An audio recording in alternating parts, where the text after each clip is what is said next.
समस्त पिलामानंकु आमर YouTube channel Odia ई पाठशाला स्वागत।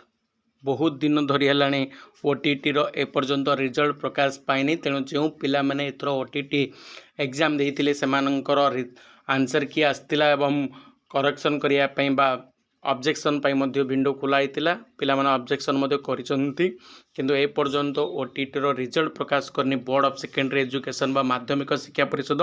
तेबे क्यों दिन तुम बोर्ड रो रिजल्ट प्रकाश पाइब ताने एक गोटे बड़ अपडेट आसी एवं ता सहित सब पिला मानकु ग्रेस मार्क मिलियो कि नहीं ता संबंध डिटेल्स आलोचना करिया वीडियोटी को। तेणु वीडियोटी को निहाती शेष पर्यंत देखंतु।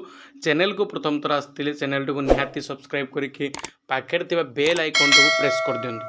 देखंतु जो पिला माने थोर ओटीटी एग्जाम देइतिले एवं बहुत जिल्ला रे पिला मानकर कोन हेतिला ओटीटी परीक्षा रे बाधा आस्तिला जे कुडी वर्षा अधिक होतुला, इलेक्ट्रिसिटी प्रॉब्लम थिला, कार करेन्ट नथिला, ये सब बहुत प्रॉब्लम सेंटर रे देखा जाइतिला। तेणु या को नहीं पिला माने दाबी करथिले जे आम मानकु ग्रेस मार्क दिया जाऊ एवं जेतबेला तुमर आंसर की मध्य रिलीज कराला बोर्ड ऑफ सेकेंडरी एजुकेशन द्वारा सेतबेला पिला माने कहले जे जो आंसर की आसी सेटा केतुडे आंसर सेतरे भूल अछि। तेणु उपयुक्त भाव में आमको ग्रेस मार्क दि जाए एपाई से बोर्ड कार्यालय निकट में दाबी करते किंतु बोर्ड जी सभापति अच्छा से कहते कौन जे समस्त पिला आम ग्रेस मार्क दबुनु प्रकृत में जो पिला असुविधार सम्मुखीन होते से पिला ही ग्रेस मार्क मिल एथिरू स्पष्ट जना पड़े समस्त पिला को ग्रेस मार्क मिलवार संभावना नहीं। एवं सेकेंड कथा रोच तुम रिजल्ट केबे प्रकाश पाइब ताने बोर्ड तरफ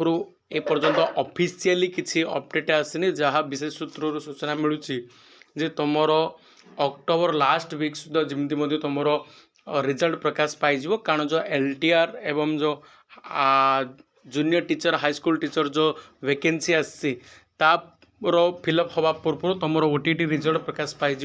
कारण से बहुत पिला तुम एलिजिबल हो पाना जो मैंने ओटीटी देती रिजल्ट अपेक्षा कर ओटीटी वान्स आसीगला से अप्लाई करेंगे। तेणु बोर्ड तरफ चेष्टा चलती जे तुम से जो वैकेंसी आसी एलटीआर टीचर वैकेंसी आसी तार डेट सरिया पूर्व तुम ओटीटी रिजल्ट प्रकाश करने।